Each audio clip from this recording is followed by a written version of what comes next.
Welcome all of you to our regular Thinking Thursday. And today we have a 34th session with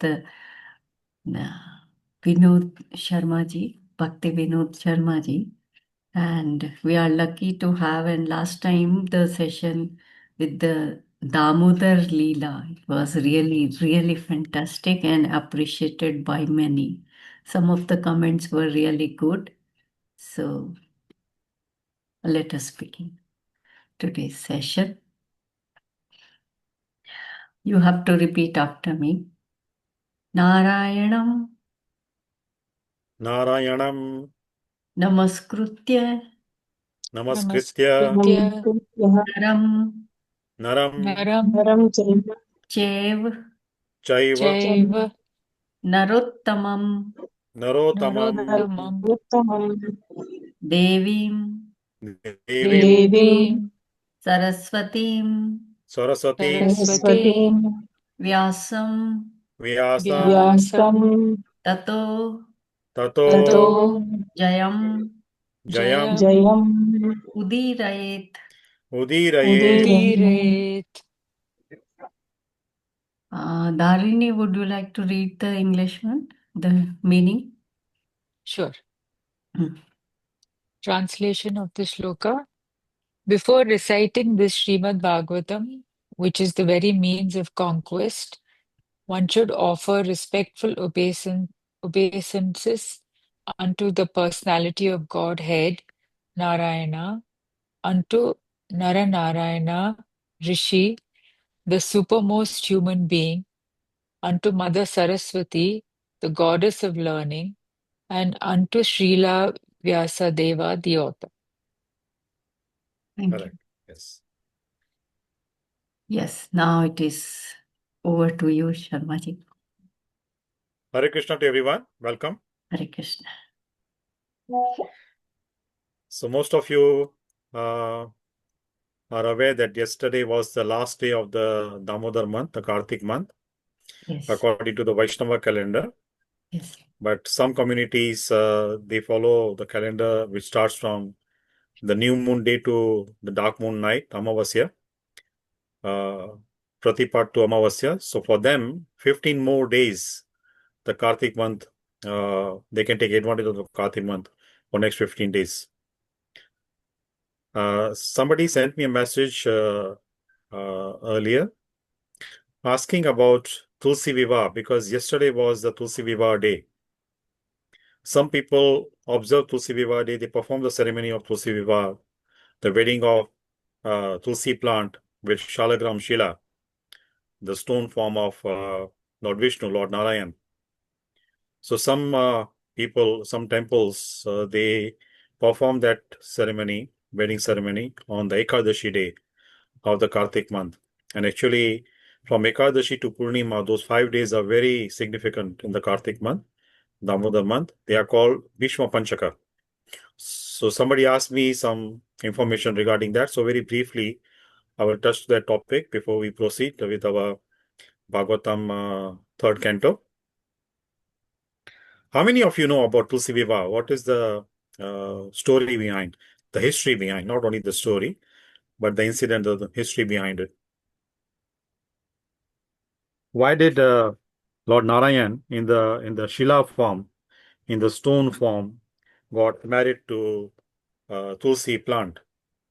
Ambika has raised the hand. You can unmute and answer. Yes, please answer. Yes sir जितना मुझे मालूम है can I speak in Hindi Yeah, you can. तो जलंधर जो कि असुरों का राजा था ही बिकेम वेरी पावरफुल और वो अपनी वाइफ की उसकी सेलिब्रेसी मतलब वो अपनी उसकी वाइफ जो थी उसके लिए बहुत मतलब पतिव्रता थी और उसकी वजह से उसका पावर उसको कोई पार नहीं सकता था तो उसका आतंक बढ़ गया था वो देवों के ऊपर भी शासन कर रहा था मतलब सबके ऊपर तीनों लोगों पर उसका राज्य हो गया था और उसको मारने के लिए कोई भी मतलब सक्षम नहीं था तो शिव जी ने सोचा कि उसको मारे लेकिन वो मार नहीं पा रहे थे तो क्योंकि उसका जो उसकी पत्नी थी वो पतिव्रता थी तो उसका पतिव्रत भंग करने के लिए विष्णु जी जलंधर के रूप में उसके पास पहुंचे और उसने उनको पति मान लिया, तो उसका पतिव्रत भंग हो गया। और वो विष्णु जी की ही पूजा करती थी। तो जब उसका पतिव्रत भंग हुआ तो उसको लगा कि कुछ गलत हुआ है, तो फिर उसके बाद वो बोली कि आप कौन हैं? तो वो विष्णु भगवान अपने रूप में आ गए। तो उन्होंने बोला, आप कैसे भगवान है आपका? कैसा पत्थर का दिल है, मैं आप ही को पूजती हूँ और आप ही ने मुझे, मतलब मेरे संग ऐसा किया, तो आप पत्थर के हो जाइए आप। तो उसके बाद का मुझे ये नहीं मालूम कि तुलसी जी का उनके संग विवाह क्यों कराया गया, ये मुझे नहीं मालूम, बस इतना मुझे मालूम है। Very good, very interesting. Yes, you're right. So, very briefly, I will just repeat that in English for some people who are familiar with English, not so much familiar with Hindi language. So, very rightly, you said that Tulsi Maharani, she was married to the king of demons known as Jalandhar, and he became very powerful because of the chastity of his wife. Because she is very loyal, very faithful wife, and she was a very great devotee of Lord Narayan, Lord Vishnu. So she used to worship him, and because of worshipping Lord Narayan and being very faithful to her husband, uh, her chastity gave the power to her husband. Her husband became very powerful, and because of that power which he had, he became very arrogant, and he fought with demigods and he harassed them, as you said. उन्होंने आतंक फैला दिया. So the demigods were quite disturbed by that. So demigods went to the shore of the ocean of milk and prayed to Lord Narayan. They chanted Purusha Shukta shlokas. Whenever any calamity happens on demigods, they do that. They go to the shore of ocean of milk and they pray to Lord Vishnu, and they get the message directly, sometimes directly from Lord Vishnu, or the message comes through Lord Brahma.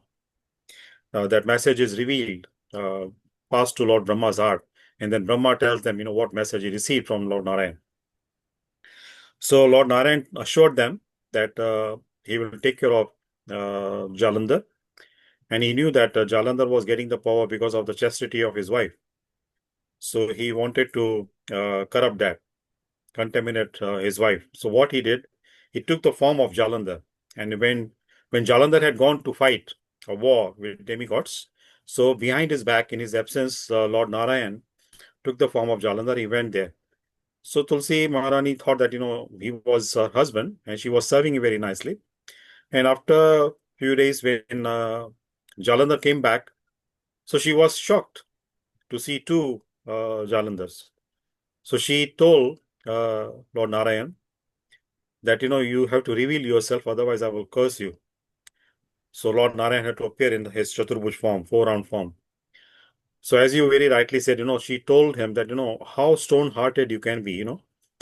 You are so insensitive to my feelings, a woman's feelings. I'm your devotee, and you did that. So sometimes people, they say, why uh, Lord Vishnu, Lord Narayan, or Krishna, they do these things. They don't follow the ethics, basic moral principles.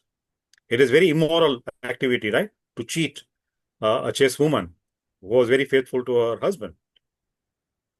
But it is said, for devotees' sake, to protect the devotees, Krishna, many times he has done that. He doesn't care about ethics. He doesn't care about the moral values. He doesn't care about the material law. He breaks those things. He gets bad name. He doesn't care about it. As long as his devotees are protected, then he can cross any limit. Krishna says, that he is very neutral to everyone. He is equal to everyone. But when it comes to dealing with his devotees, he becomes very biased. So to take care of his devotees, the demigods, because demigods are his devotees. So to protect his devotees, he did that, the cheating act. And because of that, he was cursed. Vrinda Devi was wife of Jalandhar.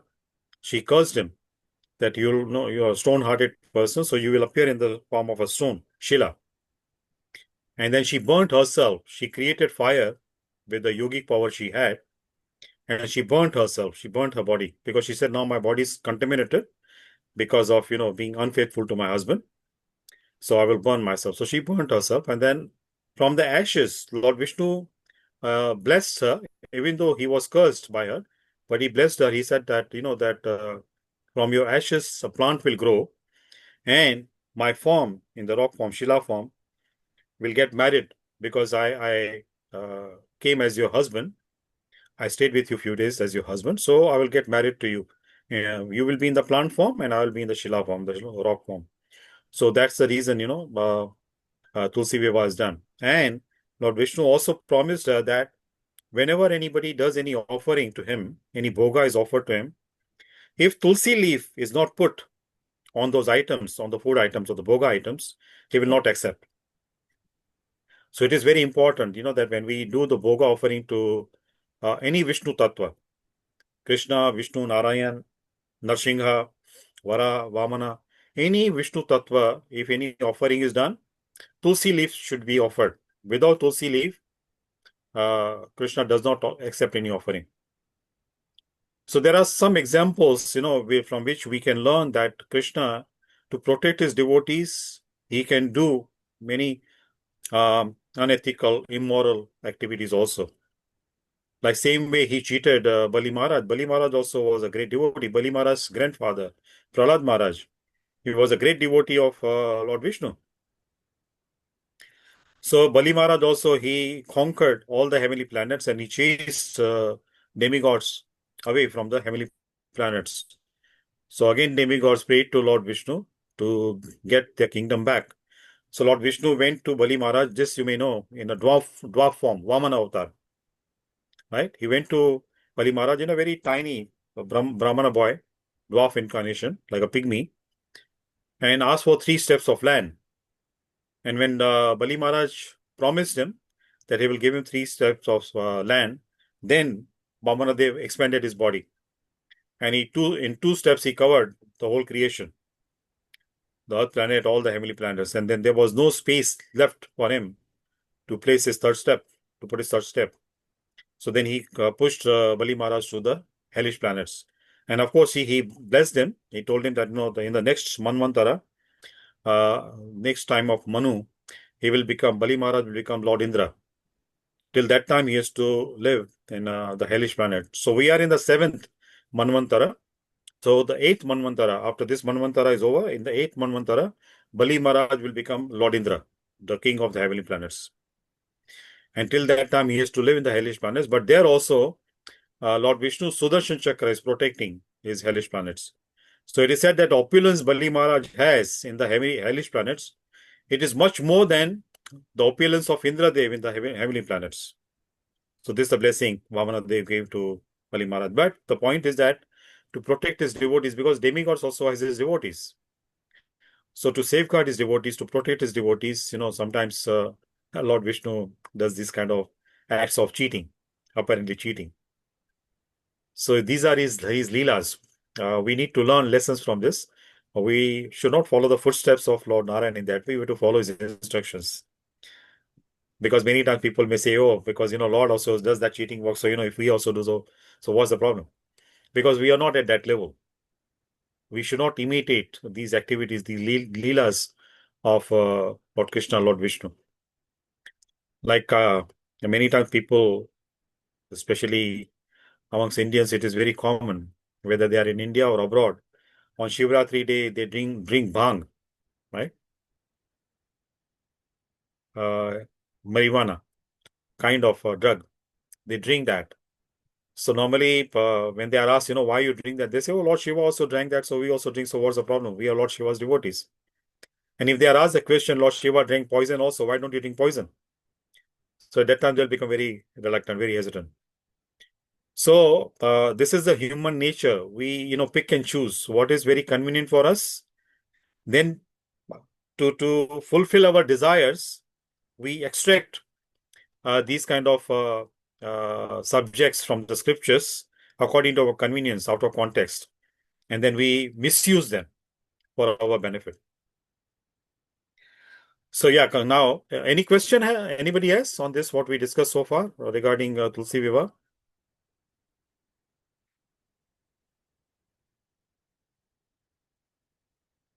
Or any comment?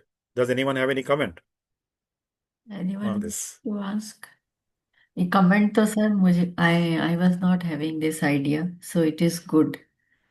Ah, All I I just know that when I went to Badrinath, Okay. Ah, So the whole mountain is filled with the tulsi plant. ah, ah. That is why they called, that is the Vrinda. So there they call him, Lord Vishnu is called like Badri Vishal only. That Yeah, is his name. So yeah, this thing I was knowing, but this is story of Tulsi Vivaha. This was not so clear to me. This is good. yeah. So you may know that, the tulsi leaves are very sacred. That Uh, we use like they in have very all, sanctifying effect. yeah, all the bhog which we offer, like suppose I think yesterday only Kartik Purnima kheer was made, and then my Yeah, mother on each arpanna she was putting one tulsi leaf, and then correct, correct, only correct. Ganesh ji ke nahi chadta hai, I think. Sorry? Tulsi. Tulsi, we don't offer to Lord Ganesha and Lord Shiva, I think. No, no. हाँ, Only these Vishnu two. Tattva. हाँ. Only Vishnu Tattva. Hmm. If we offer tulsi to any other demigod, even Lord Shiva, that's an offense. Yeah. For Lord Shiva, we offer Bilva Patra. Yeah. And to Ganesha, we offer Durba grass. Yeah. Yeah. Yeah. So in Ayurvedic medicines also, tulsi is used. Tulsi, actually for tulsi, it is said, if tulsi plant is kept in the house or at the entrance of the house, then it can keep that environment clean. The germs, bacteria can stay away from that area. Especially, it is very beneficial for the lungs. It is said if tulsi plant is kept in the balcony, in the house, or in the veranda, so the family members will not have any lung-related disease because Okay. it has very good effect on the lungs. And tulsi leaves should not be chewed. Okay.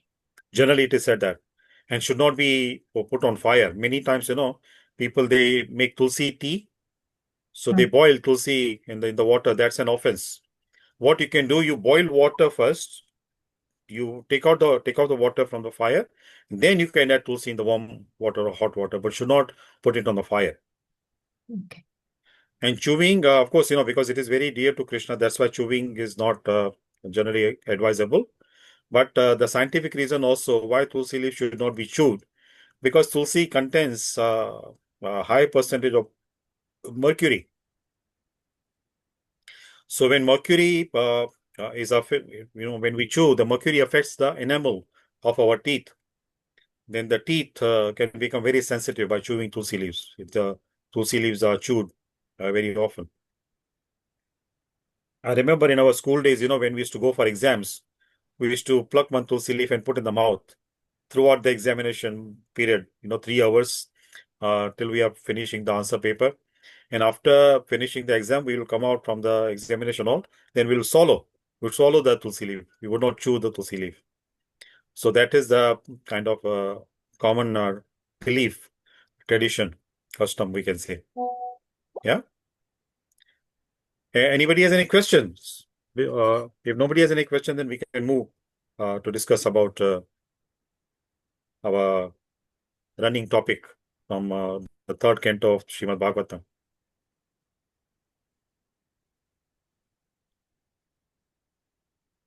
Everyone is clear?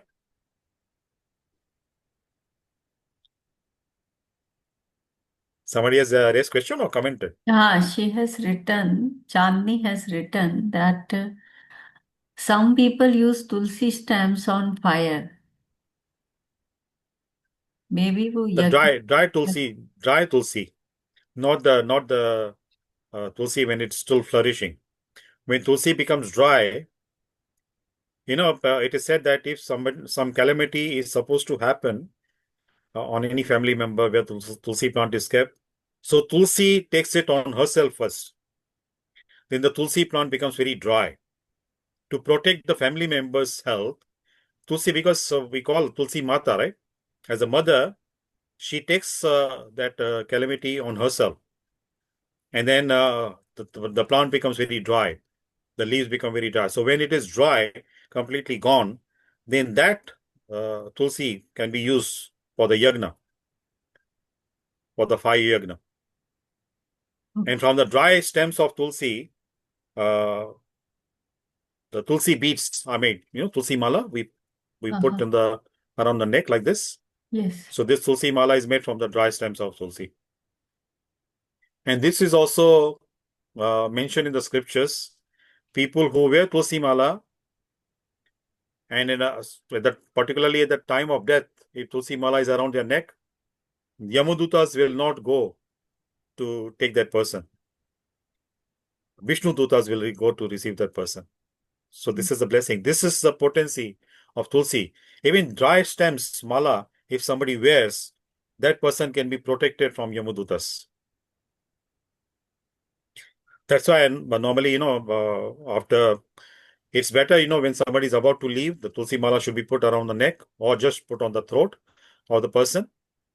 And especially after the person leaves the body, tulsi leaf is put in the mouth of the person before cremation.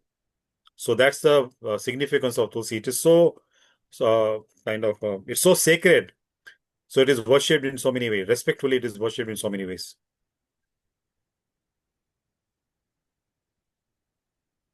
So yeah, so the point was raised that the tulsi stems are used for fire, not for ordinary fire, but for the yagna. Because in the yagna, the Agni is considered as Krishna's mouth, Krishna's tongue. So we are offering that dry tulsi also to Krishna. So it is allowed to put the dry tulsi stems in the yagna. Is that clear?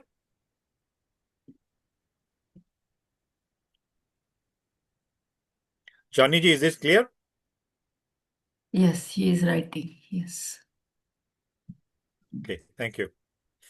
So, resuming our discussion on the teachings of Kapila Muni, Lord Kapila.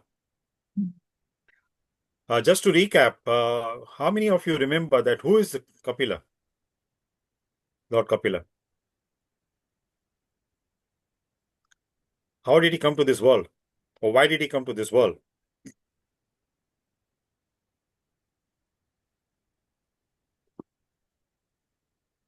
Does anyone remember? Yep. At least his mother's name you can remember, right? It was put in the e-flyer also. Devahuti. Right? So what is his father's name?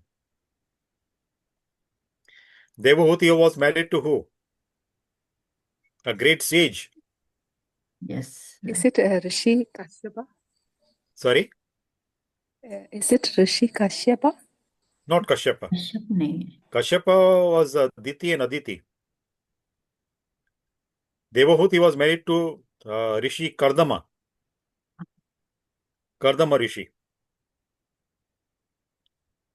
And the whole wedding ceremony was a kind of a request made by Lord Brahma and Swayambhu Manu, Brahma's son. Devahuti was Swayambhu Manu's daughter. So Swayambhu Manu had requested Kardama Muni to get married to his daughter, Devahuti. And Kardama Muni agreed on one condition, that after Devahuti gets one son, then Kardama Muni would leave the ashram, because the son would take care of Devahuti. So the son of Kardama Muni and Devahuti is Kapila, Lord Kapila. So the objective of Lord to appear in the form of Kapila is to revive the teachings of the scriptures. So whenever there kind of a little bit of, when the jnana is not completely lost, but when it is covered, Lord appears to reveal it, to represent it for the benefit of the mankind. Right? Like in Bhagavad Gita, Krishna told Arjuna that what the knowledge which he gave to Arjuna, he had already given that knowledge to who? Who was the person who received the knowledge before Arjuna? Vivasvan. Correct. Surya Dev. Father of Surya Dev. Yeah. So, because Surya Dev is considered as the king of the whole universe. Though Brahma is the creator, but Surya Dev is considered as the king. So the system was like that. The king should have the proper knowledge so that he can guide the citizens to become liberated. That's the king's responsibility, to teach the citizens so that they can follow the religious principles and qualify at the end of their human life and they can get liberated. So Surya Dev was considered as the king of all the planets of the whole universe. So first, that knowledge was given to Surya Dev millions and millions of years ago. But then slowly, that knowledge started, in a way, deteriorating. Deteriorating means, getting lost. People started forgetting it. That's why repetition is very important. Otherwise, we forget. Right? So to revive that knowledge, Krishna gave that knowledge to Arjuna. The same knowledge. Right? So here also, Kapila Muni, he started giving this knowledge to his mother. And actually, his mother's intention was that, to receive that knowledge. Normally, most of you may know that in the scriptures it is mentioned, the first guru of an individual in this world is his mother. Yes. We say parents, but main guru is his mother. And then the guru who gives the gyan, the Diksha Guru, Shiksha Guru. And third guru is Krishna. So Krishna has put mother and the Shiksha Diksha Guru before him. He is giving more importance to them than himself. So Lord Kapila appeared to revive that knowledge. Now the questions Devhuti is asking, same way like questions which were asked by Arjuna on the battlefield of Kurukshetra. And in the beginning of Bhagvatam, the questions which were asked by Parikshit Maharaj from Shukdev Goswami, these questions are very common questions which human beings always they have in their minds. These are the questions of the whole human clan. Right? So these are our representatives. Arjuna, Devahuti, Mother Devahuti, Parikshit Maharaj, they are representing us, asking questions on our behalf. So we should be very grateful to them. So Devahuti is also asking. Now see, initially how Devahuti started conversation with him. So the point I wanted to make, that Devahuti should be his guru. Right? As a mother, she should be his guru. But here, she is surrendering herself. A mother is surrendering herself to her son because she knew that he was not an ordinary person. He was incarnation of Krishna. So that's why she accepted him as her guru.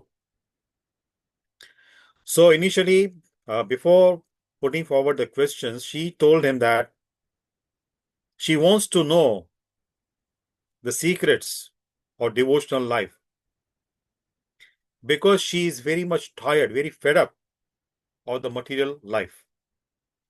Now the person like Devahuti, Mother Devahuti, she is saying that she was fed up, tired, frustrated.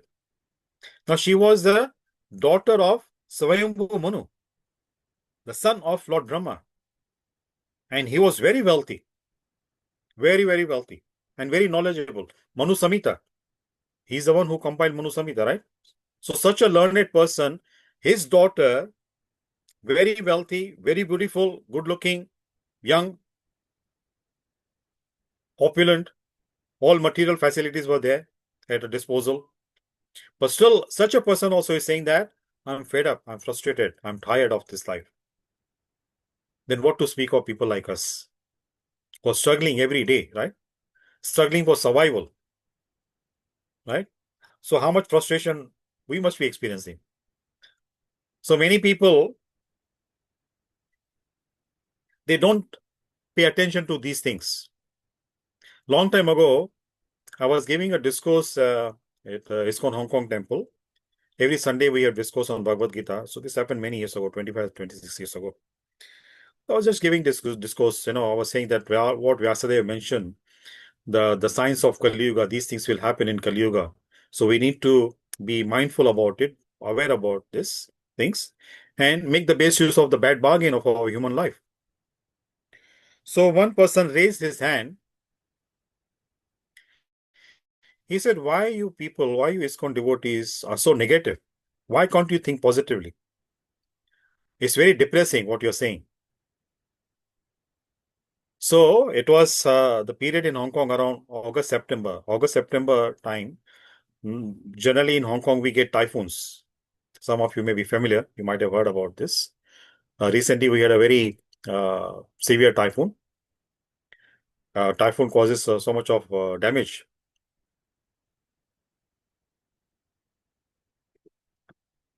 So it was a Sunday.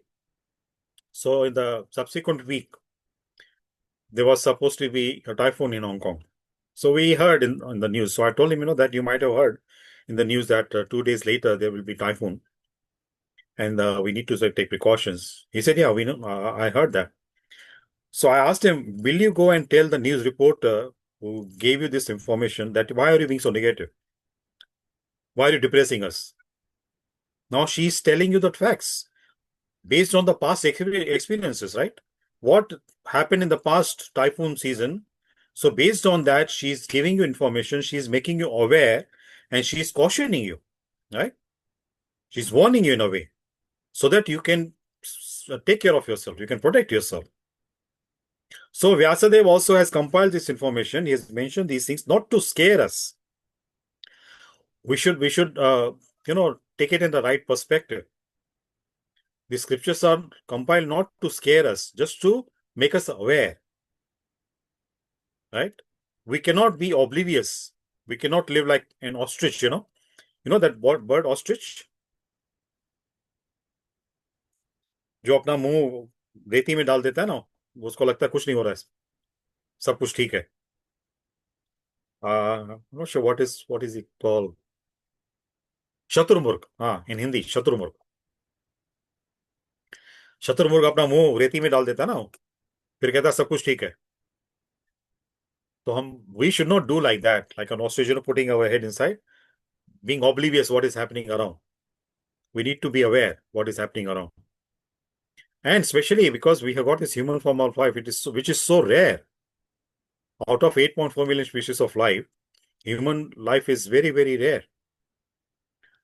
So we have to equip ourselves with this knowledge so that we can take advantage of this and do something in our devotional life so that eventually we qualify to become liberated. We should not come back into the cycle of birth and death, right? Otherwise, the suffering will be continuously there. This place, material world, people who think that they can do something to become happy, they are foolish. In Shastra, the word is used mudha. Murk log hai wo. In a way, they are like mad people. Not ignorant, they are mad. Because in spite of getting that opportunity where they can acquire the knowledge, they don't take advantage of that opportunity. And they feel miserable. And when they feel miserable, at that time they cry. And after that misery is gone, then again they get involved in the activities which will invite more miseries in future. So this is the way many human beings live. So because they are doing purposely, deliberately, that's why they are not called ignorant. They are called mad people, not even foolish, right? So this place is called, Krishna himself has defined this material world. He is the creator, right? Of course, the engineering is done by Brahma, but based on his instructions, Krishna's instructions. So Krishna himself defines this material world in 2 words in Bhagavad Gita. Does anyone remember? Two adjectives. Sat Asat. Mhm. Sat Asat. Not Because Sat Asat. Not in even Asat also. Asat is close to that. It is in a way not eternal. Asat means not eternal. It's temporary. yeah, But Krishna defines this world, material creation, as it's temporary and it's place of misery. Dukhalayam. Dukhalaya. Right. Hmm? Dukhalaya. So Creator himself is defining this material creation. It's a place of dukha. So no matter how much we endeavor, how much we struggle to be happy, the distress will come. It will not wait for our invitation. It will come on its own. Because we don't know how many millions of births we have taken in this material world, and so many nonsense things we have done. So many sinful activities we have done in our previous life, even our current life. Right? So the law of karma will not spare us. So the outcome, the consequence of the sinful activity is misery. Right? So this is the place of misery. Even the great devotees, Pandavas, their life also was so miserable. Right? They went through so many miseries, so many miserable situations. Right? So we cannot escape from any misery in the world. Then the solution is no need to come back to this world. No need to come back to this material creation. Get moksha, liberation. So this is the objective. With this objective in mind, Devahuti is asking questions from her son, Kapila Muni. Then Kapila Muni also is not giving her the conclusive, direct answer. First, he is giving her some background about the material creation, how this creation took place and all that, and what happens. So Devavati is saying that I'm feeling miserable because I'm ignorant. I don't have knowledge. And you're the knowledge personified. You're the epitome of knowledge. So you give me the knowledge so that, I don't feel so miserable. So even Devavati also was feeling miserable. The daughter of Swayambhu Manu, granddaughter of Lord Brahma, the creator, the engineer of this universe, she was feeling miserable. And then she said that, human beings, always they try to make their life more comfortable in this material world by doing so many activities in the material world. They don't focus on the ultimate goal of human life. They focus on day-to-day needs because the perception is very, very narrow, very limited. So they can't see beyond certain level. So their perception is limited only to fulfill their material desires. And material desires cannot be satisfying because we are trying to satisfy the senses which are impure. Here she uses the word, what Shakuntala you said, asat. Our senses are asat. That means they are not eternal, they are temporary. The senses also temporary. The sense objects also temporary. So if the senses are temporary, sense objects are temporary, even the sense organs also temporary. So when we engage all these things, so the result also will be temporary. Right? That is the reason whenever, supposing, we want to have some tasty food to satisfy our one sense organ, tongue. Right? Tongue is the sense of taste. Right? So to satisfy that, we have tasty food. How long that satisfaction would last? And see, the unique point is that the food item which gives us satisfaction initially, we cannot keep on eating that eternally because senses are not eternal. Right? So we cannot enjoy that sense object eternally. There is a limit. And if we try to cross that limit, that same sense object will cause misery, will cause frustration. Supposing, if you're some guest you're serving, some nice dish according to the taste of the guest, keep on serving him. After that, you say, after certain limit, you say, enough. But if you force him to eat, that person will become very angry. Right? So initially he was getting satisfaction. Initially he may praise you. What a tasty dish you have made. But if you force that person to keep on eating eternally, that person will become very upset. Because he cannot do that. Right? So the senses are temporary. Sense organs, their energy is temporary. And sense objects are also temporary. Right? But our desires, they are limitless. Right? That is the reason in old age also, when the sense organs become very weak, the desires are very strong. People, they try to find some kind of solutions so that they can make their organs very strong and enjoy the material life. But actually satisfaction is not there. And this is the reason in our scriptures, at many places, the teachings are given, the instructions are given that we need to be very mindful when we live in this material world.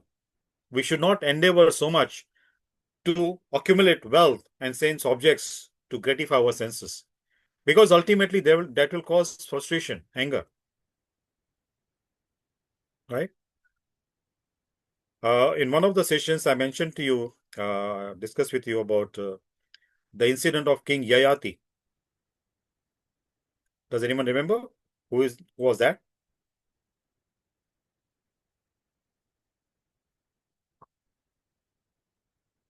King Yayati was the forefather of Kauravas, Pandavas, and Yadus.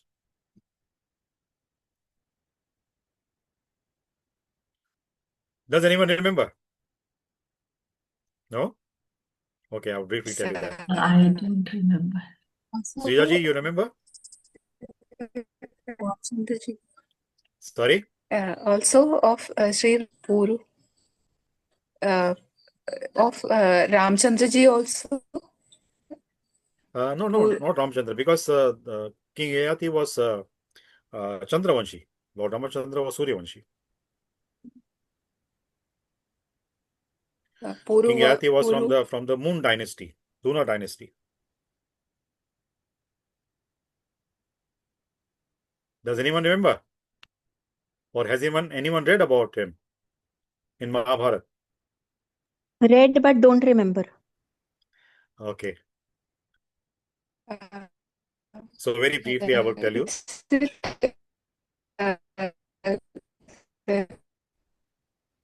Srijaji, your voice is not clear.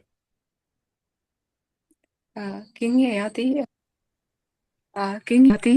married to a daughter of Shukracharya. Absolutely, But yes. later he had son with Sharmishtha, daughter of the then king of Asuras. Sharmishtha, I think that is the name of second wife. Yeah, Devyani. And, Devyani was the king, daughter of Shukracharya. His first wife, Devyani. Shukracharya. Sharmishtha was. Hare Sharmishtha Krishna was the Prabhu. princess. I think She his was the name, princess. his name She was is the famous. daughter of Bali, King Bali. She was the king of daughter of king of Asuras, and Shukracharya was the guru of Asuras. So Devyani was the daughter of Shukracharya, and Sarmishta was the daughter of the king. So she was the princess. Right? So what had happened, because Devyani and Sarmishta, they were very good friends also. So with other friends, they went for a picnic, and then they were taking bath in the river. So something happened. The current became very fast or something. So very hurriedly, in a rush, all these girls, young girls, they came out from the water and they started wearing clothes. So by mistake, Sarmisha wore Devyani's clothes. And Devyani, because she was the daughter of their guru of Sarmisha's father. So Devyani had some arrogance. So she said that I won't wear your clothes, because Sarmisha told her, now you can wear my clothes, I won't. So, or it was the other way around. Sarmisha wore her clothes. So something like that. So Devyani became very angry and they started fighting. So Sarmisha pushed her to a well, dry well. So Devyani was not wearing any clothes. So she fell in the well. And after some time, King Yayati happened to be there. He was a king. He went for hunting animals. So when he felt thirsty, so he saw the well, so he went there.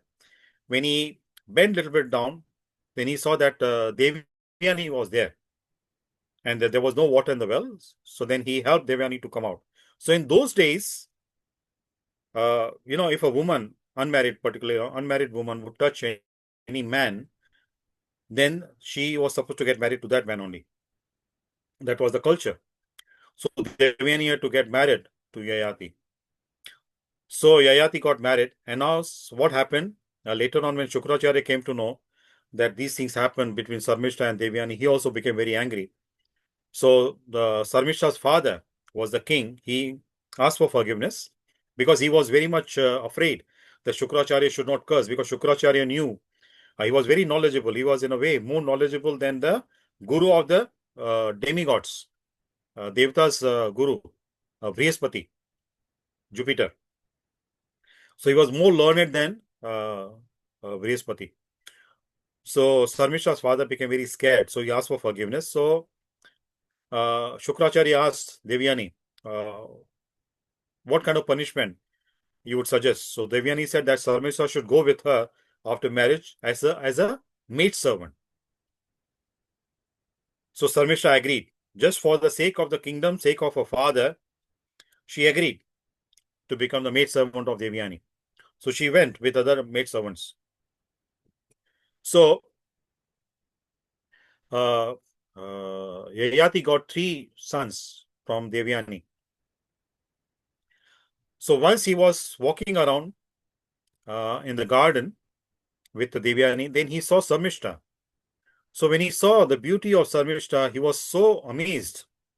Then he realized that, she cannot be an ordinary maid servant. She looks so beautiful. So after some time, without Devyani with him, he came to the same place and asked Sarmishta about her identity, true identity. Then Sarmishta explained to him what happened. So then Yayati started having affair with her. Then he got 2 sons from her also. So what happened after some time, when Devyani again was walking with her husband Yayati in that same area, when she saw 2 small beautiful children, small boys, she was quite surprised. She could not find out the reason that how come these 2 children are here, 2 boys are here, who could be their parents. So she asked the children. The children said about Sarmisha, that she was their mother. Then Devyani went to Sarmisha, then asked. So Sarmisha had to reveal. So Devyani became very angry.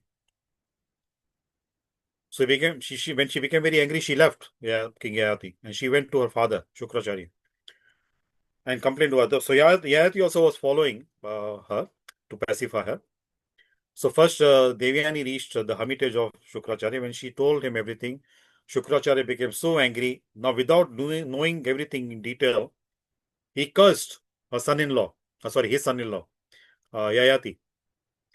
He cursed him that because of your youth, you were so blinded because of the lust. I curse you that youth, young age, will leave you. You'll become old all of a sudden. And it happened because Shukracharya was very potent. So his curse showed the effect immediately. King Yayati became very old. He lost his teeth.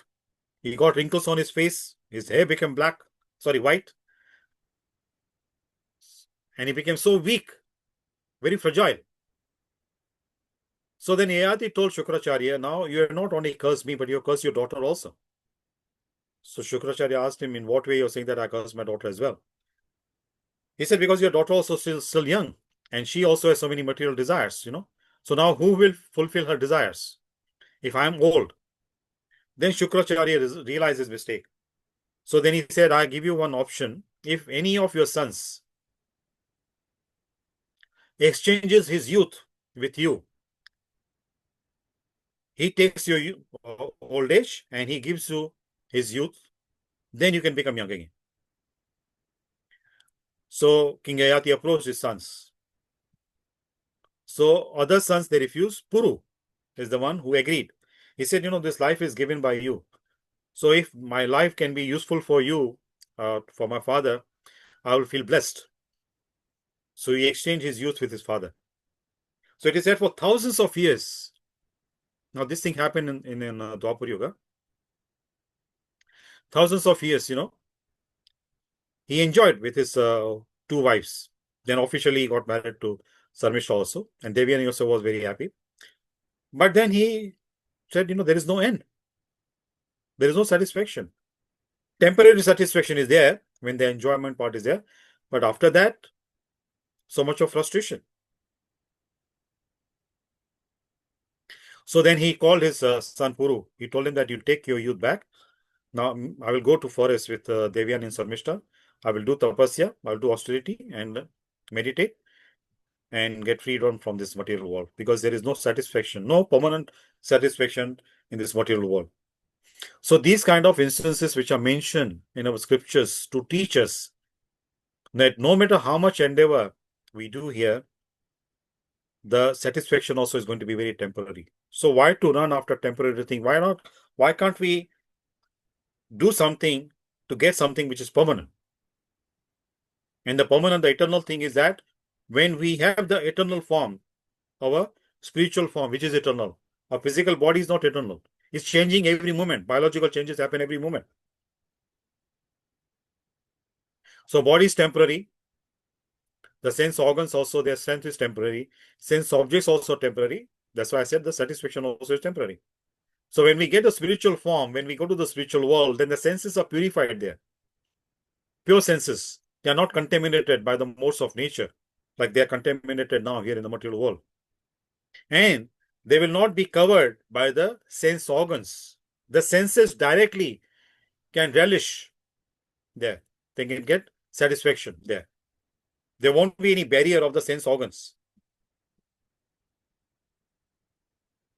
Now that is up to us also. It is said, that even in the heavenly planets also, it is not necessary that one should have the sense organs to enjoy the senses. It's not necessary.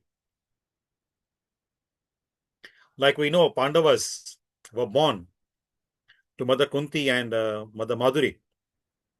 So there was not like physical intercourse involved there. The demigods, just by blessing, they gave the sons to Mother Kunti and Mother Madhuri. So this is the power of demigods. So what to speak of the power in the spiritual world? Sense organs, like they are like barriers, right? So like I was saying that in old age, senses can remain strong. The desires can remain strong. But when the sense organs, who are like a medium for us to enjoy the sense objects, when those organs become weak, then that causes frustration. Because senses remain unsatisfied. And our desires remain unfulfilled. So that can cause frustration. So in the spiritual world, there is no such barrier of sense organ. The senses can directly enjoy the sense objects, so-called sense objects there. And that gives eternal bliss. That bliss is eternal in the spiritual world. Here, once somebody asked Srila Prabhupada, the founder Acharya of International Society for Krishna Consciousness, Hare Krishna movement, he asked him, how do you define happiness? So Prabhupada said, absence of distress is happiness. दुख का न होना या तो दुख का आभास न होना वही सुख है. Otherwise, there is no true happiness here in the material world. So far, any question or any comment?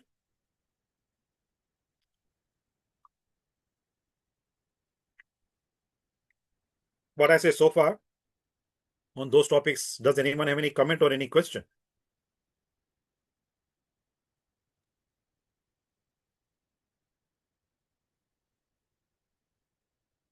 Sridharji, you want to say anything?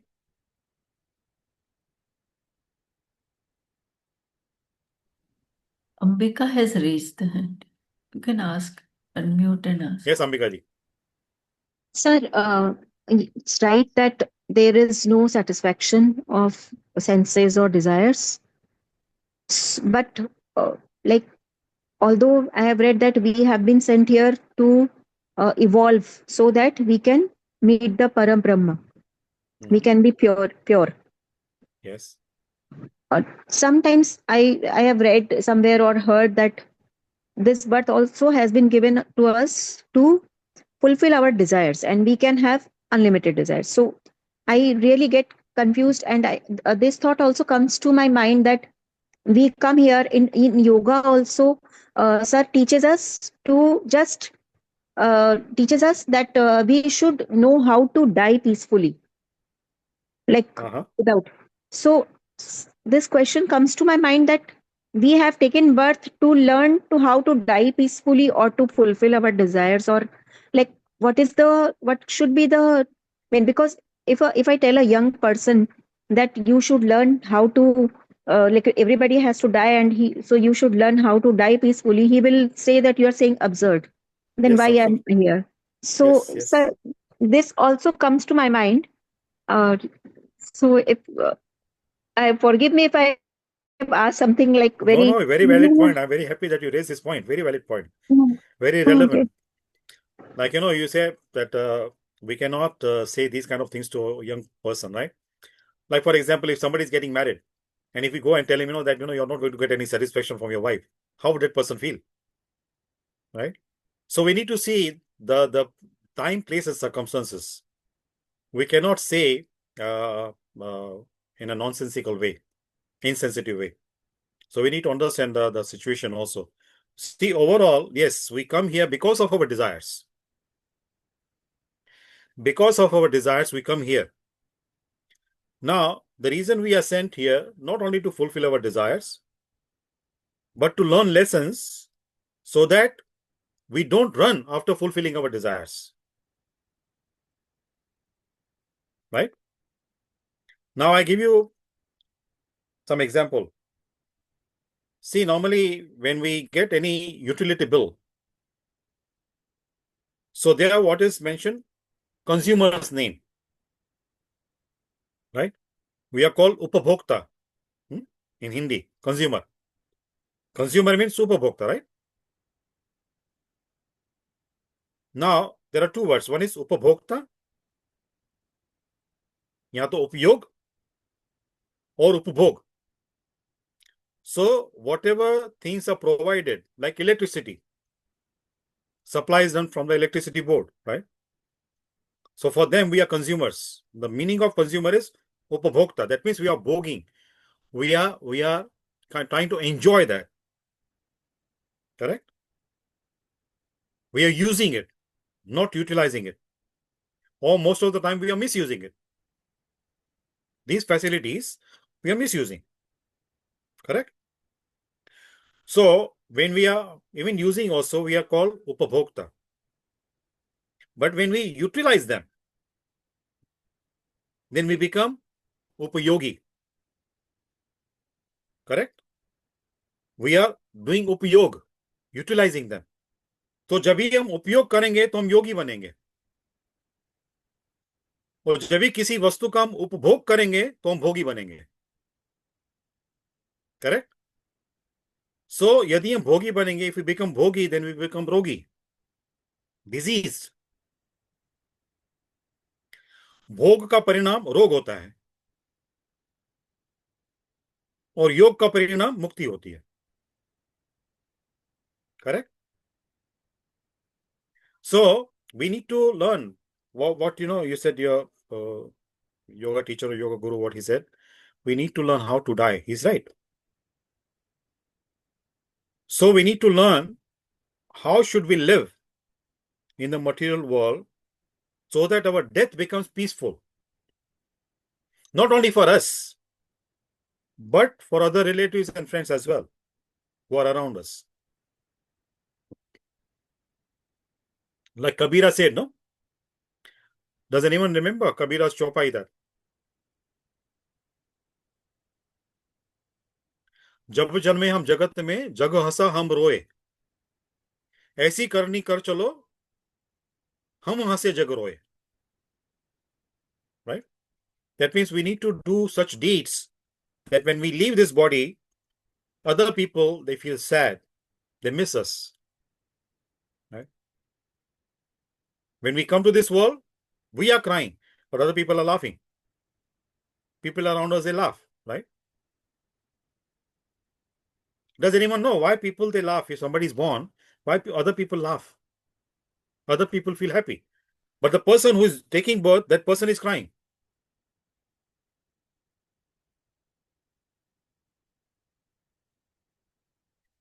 Why is like that? Birthday we celebrate, right? We celebrate birthday. We enjoy. We celebrate it, right? But when actually the first time when we come to this world, when we take birth, are we enjoying?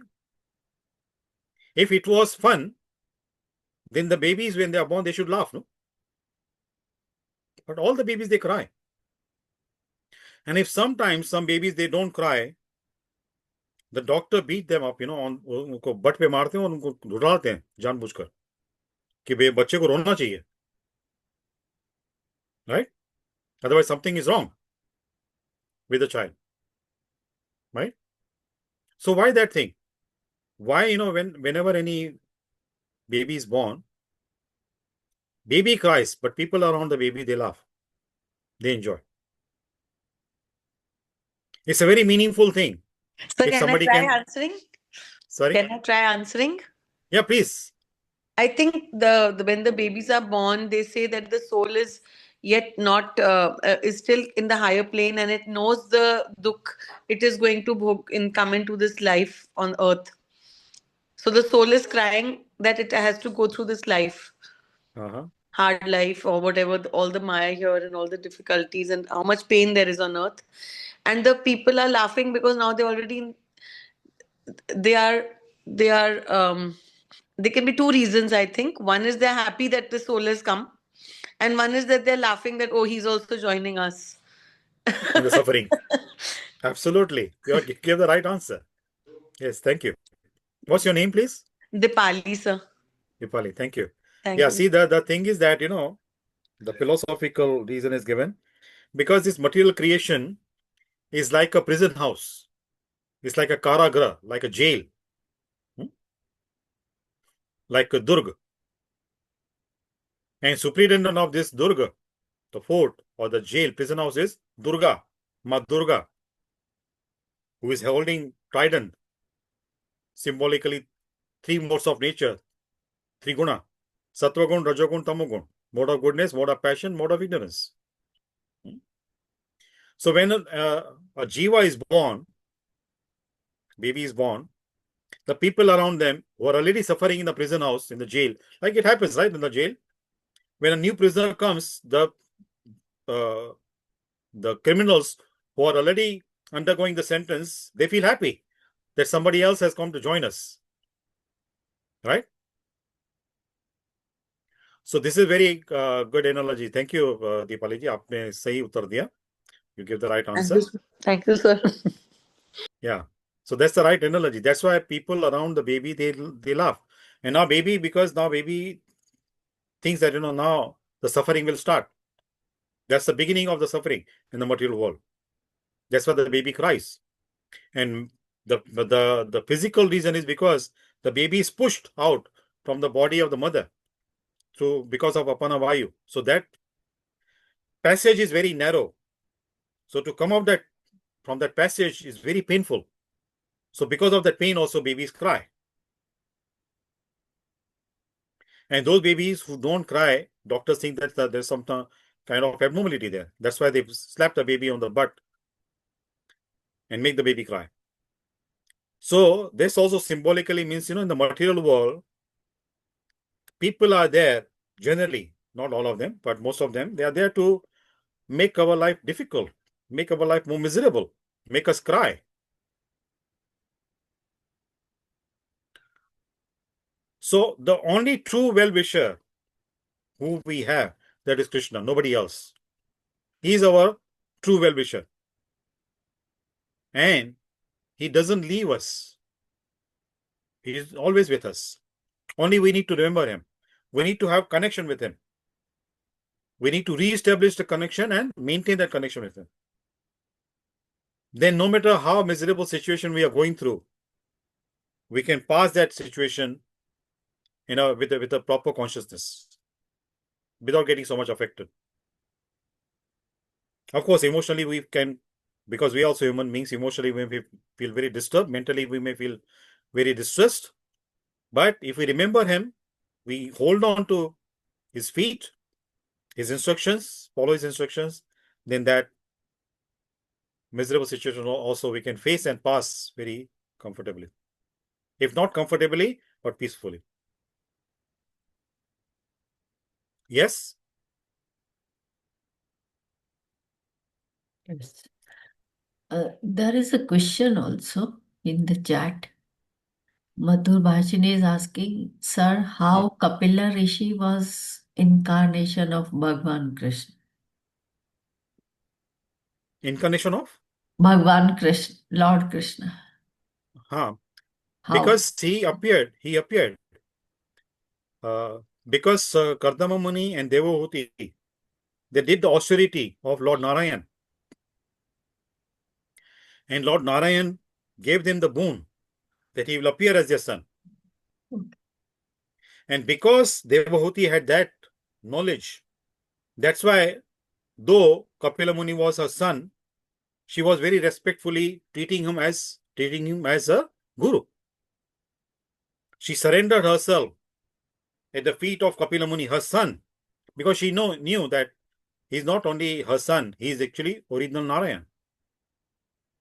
Both Kardama Muni and Devahuti did austerity. See, from that also we can learn from when they got married, they did austerity, tapasya. So Grihas Ashram is not like open license to enjoy the senses. This is what I was saying, last Thursday, that somebody had raised the point about, serving the parents and all that. I said, all these things are good. But the parents also need to have the responsibility.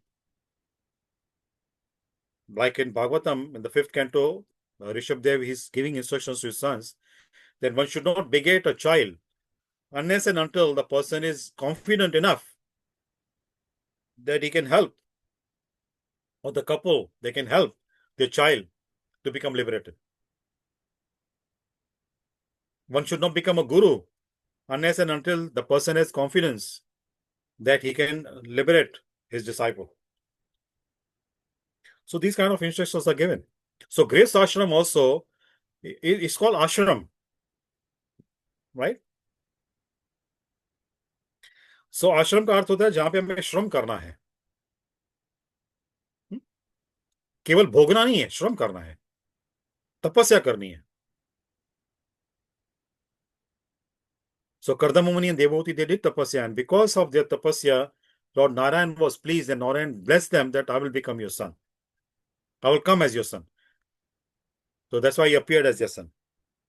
And the other reason is because he wanted to revive the whole spiritual knowledge, the significance of devotional service, the principles of material creation, and the significance of devotional service. These are the main topics which were kind of discussed between Mother Devahuti and her son Kapila Muni. And mainly, Kapila Muni gave the information about the Sankhya philosophy. Those things we'll discuss in detail in the next session. So Sankhya philosophy was introduced by Kapila Muni. Sankhya Yoga. Thank you, sir. Thank you so much. Did I answer your question? Yes, sir. Yes. Thank you. Thank You're you so welcome. much. You're welcome. Anybody has any comment or question? So, my question, sir. Sir, you were telling that even the sense organs are not necessary to for enjoyment of worldly pleasures. Sorry, your voice is choppy voice. It's not clear.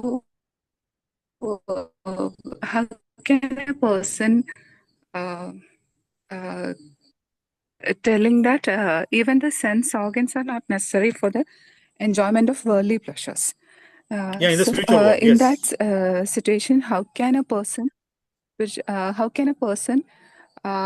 save himself or herself from getting into more troubles? Even sense organs are not necessary, then how can one put a limit or save himself or save the mind from Yeah, I said getting into spiritual. troubles? I said the sense organs are not required in the spiritual world. In the material world, we need. Yes, in advancing in a spiritual path, how can a person uh, do that? Yes, Even in see, the absence of sense organs, or if the though the sense organs are weak, then also there will be wish. Then how can that be nullified? yeah, see, for ordinary people like us, we need sense organs as medium for us to get satisfaction. Our senses can be satisfied, and that message of satisfaction is sent to the mind, to the brain. So for ordinary people like us, we need. But if you are familiar with yoga, the advanced yogis, they don't need even the sense objects. What to speak of sense organs? They don't need even sense objects to feel satisfied because they meditate. They evolve themselves. They go to the mental platform. They don't become mental, but they raise themselves to the platform where the mind is powerful. And when they meditate, so through the meditation, they get satisfaction. They can enjoy the senses and sense objects also through meditation. So that is possible. Now, if it is possible in the material world, without having sense objects, without engaging the sense organs in the sense objects, the person get satisfaction, then what to speak of the spiritual world? In the spiritual world, these sense organs are not necessary. The senses can directly be satisfied by serving the Lord. The main satisfaction comes in the spiritual world by serving the Lord. And same thing can happen here in the material world also. When we serve the Lord, Govinda, who is in charge of our senses, our satisfaction of the senses depend on Govinda, Krishna. So when we serve him, then our senses can be satisfied. They won't get agitated. The sign of satisfaction of the senses is they don't get agitated and our mind doesn't get agitated.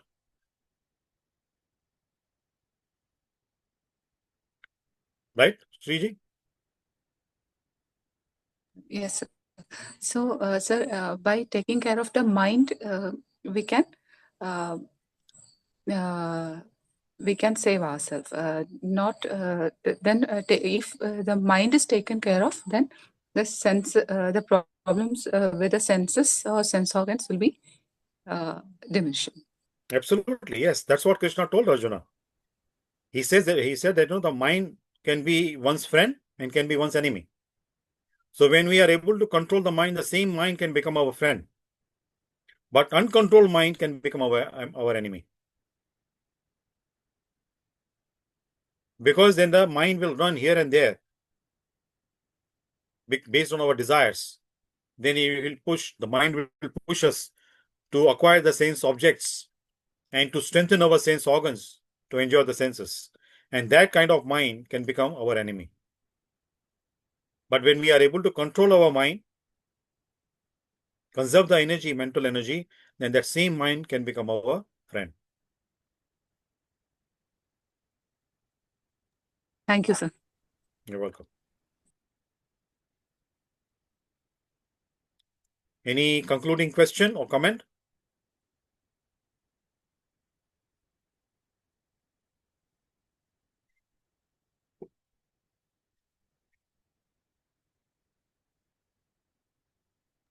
Any question, anyone? And comment though I can, like just now you said the controlling of the mind. The whole chariot metaphor is taken from that only. Yes. Yes. Lord, mind should be controlled by your intellect. If Correct. you listen to the intellect, that is the buddhi. Yes. That is why the Lord Krishna is playing the role of Sarthi. So Yes. he's The controlling. intellect is like a charioteer, Chariot. and the reins of the horses is the mind, and the 5 horses are 5 senses. Gyanindriyam. Yeah. So mind is to be held by the intelligence, buddhi. Then it can be brought under control. Otherwise, the horses will push the mind here and there. Yes. Right?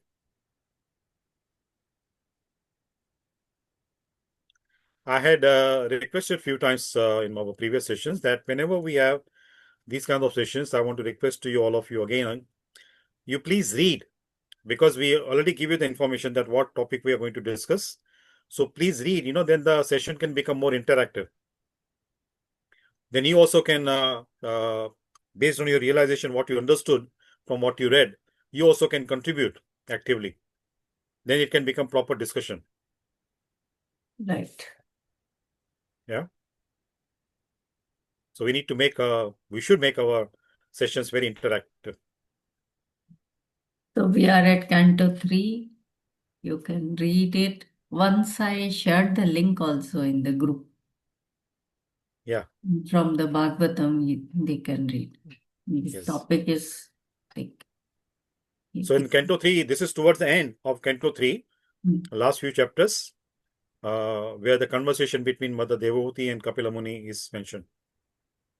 And this will give you some kind of incentive also to read. When you read, you will see that how much satisfaction you get by reading these things.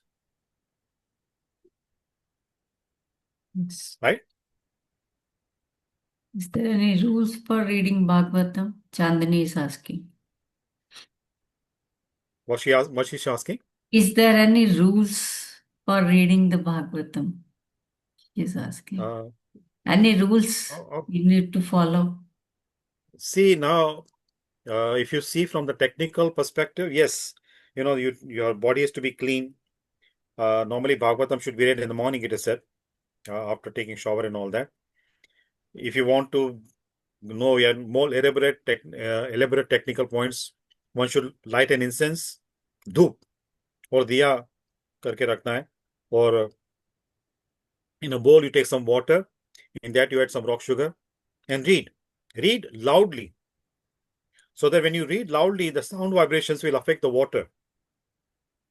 And after you finish whatever time you have, whether you want to read one chapter, few shlokas, or one shloka, one shloka also, if you read, that's fine. So when you read it loudly, the sound vibrations will affect that water, and that water you should drink after you finish reading. So that also will have very purifying effect. So this is like basic kind of technical details given. But otherwise, from the spiritual perspective, there is no hard and fast rule. Only your body has to be clean. And when you hold, either you are, Veda based, nowadays, most of the people either they use their laptop or the phone. If you are reading reading from a book, then the book should not be kept at the feet. You should hold the book in your lap, in your hands. Many people, they just, put it on the feet. That's an offense, because there is no difference between Bhagavatam and Krishna himself. So we should not do that. We should not put Krishna at our feet. So there is no, as I said, from spiritual perspective, there is no hard and fast rule. Whenever you have time, whenever that desire is there, जब इच्छा होती है पढ़ने के लिए, you should start. You don't have to check any muhurata for that. शुभ घड़ी वही होती है, the auspicious moment is such That one, when you have that desire, you pick up the book, Bhagavatam, and start reading. That's the auspicious Muhurat. Yeah. Correct. I hope I answered your question.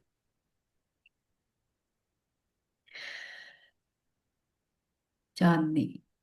So we have to read it regularly. Yes, read it regularly. Read it like one shloka. One shloka per day is also good, but read it. Yes. And repeat it Yes. also. Repetition is also important. And Yeah. Dipali is asking another question. Madhur Bhashini, I'll share the link. That is the Veda base. Okay. Oh, that link I'll share in the group.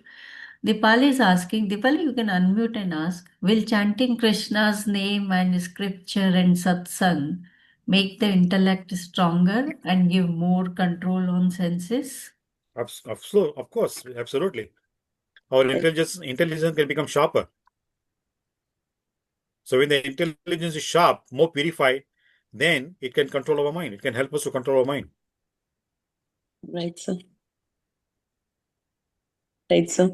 So, because I mean, I keep trying to listen more and more to more and more satsangs and try to read, different the Bhagavatam, not daily, but whenever I can, as well as I do try to read the Vishnu Sahasranam or hear it on YouTube, even if I can't read it myself. I mean, I just follow it along, with the lyrics.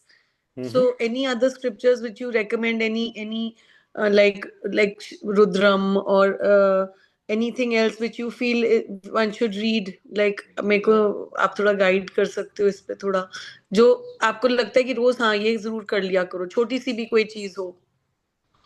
See, the three main scriptures, what I would suggest, Srimad Bhagavatam, Bhagavad Gita, and Ramayana. Right, sir. Yeah.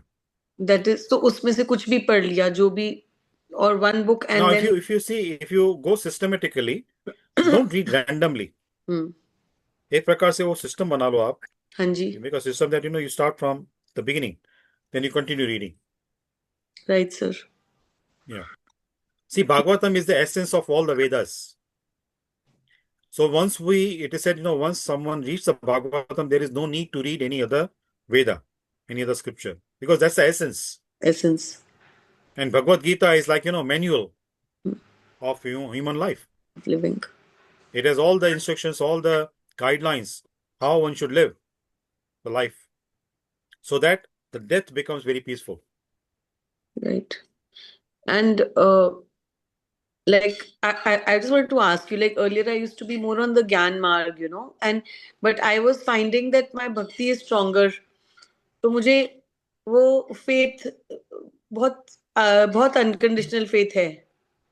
कुछ बुरा भी होता है तो मैं question नहीं करती. And I was finding much more peace and bliss when I'm doing some bhajan or kirtan or reading something based on bhakti rather than on Vedanta so much. So can one, like, I don't know, one should do both or just do one path? See, in Kali Yuga, bhakti is the topmost yoga. Okay. Bhakti yoga is the topmost yoga. Gyan yoga, now what happens, just very briefly, I give you the analogy. In Gyan yoga, in Gyan Marg, the process, the mantras, the pronunciation of mantras is very important. If the mantras are not chanted properly, you don't get the benefit. So in Bhakti Marg, we become like small babies in front of Krishna.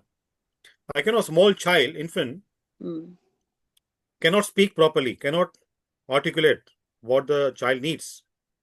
सबके लिए खाली करेगा, right? But the mother would know.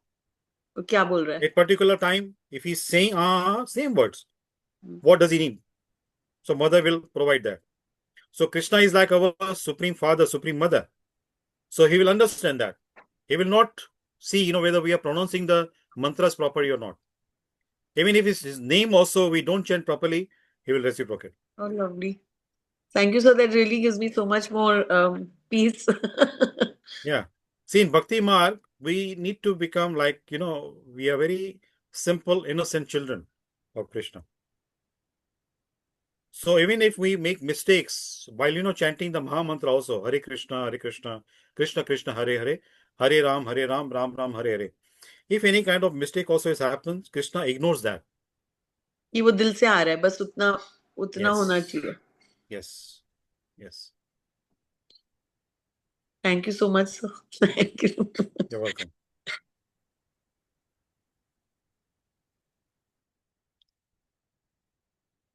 Okay, sure. Should we conclude today's session? Shakuntala ji? Yes. No more questions, so we can conclude. So now I just give you some hint, and we need to see that when we'll be meeting again. So next time, please read the conversation between Mother Devoti and Kapila Muni. One part I'm going to include in that discussion. Please read on that also. The conversation between Yaksha and Maharaj Yudhishthir. The same canto. Sorry? In the same canto. It is not in the same canto. That is in Mahabharata. Achha, The conversation between Yaksha and Maharaj Yudhishthir is in Mahabharata. Vanaparva. Okay. So one particular question we will discuss, we'll focus on. Yaksha asked Maharaj Yudhishthir, I think he asked more than 100 questions. About 125 questions. So one of the questions he asked, what is the most wonderful, amazing thing in this material world? Because this is the part, that question is part of the conversation between Mother Devoti and Kapila Muni. That's why I want to discuss on that topic. Have discussion on that topic. What is the most amazing, wonderful thing in the material world? And very wonderful answer was given by Maharaj Yudhishthir. Is that okay? Okay. So homework, please note it down and next time read it and then come. Vedabase is the website. That link I'll share with you. Now, this one also we'll get there. The conversation between Yaksh and Yudhishthir. Is it there? Yeah, that you can read from Mahabharata, the Vanaparva. Okay. When they were in the forest. All right. Yeah. All right. Fine. Good question answers. So homework. Thank you, everybody. Thank you. Thank you so much.